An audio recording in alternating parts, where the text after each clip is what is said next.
मुख्यमंत्री युवा प्रशिक्षणाच्या माध्यमातून सरकारनं आपली फसवणूक केली आहे असा आरोप करत शासनानं थकीत विद्यावेतन तात्काळ द्यावं अशी मागणी प्रशिक्षणार्थी रवींद्र जाधव यांनी केली आहे। जर शासनानं याची दखल घेतली नाही तर आमरण उपोषण करू असा इशारा त्यांनी दिलाय। या संदर्भातील निवेदन त्यांनी पन्हाळा तालुका पंचायत समितीच्या गट विकास अधिकाऱ्यांना दिलं।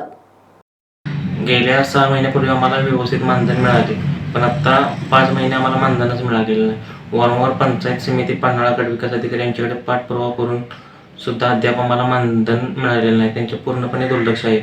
जिल्हा परिषद ग्रामपंचायत अधिकारी मीनाक्षी मगदूम या वारंवार आम्हाला उडवाउडीची उत्तरे देतात। अद्याप त्यांनी फेब्रुवारीचे हजेरी रिपोर्ट ऑनलाईन सुद्धा केलेले नाही।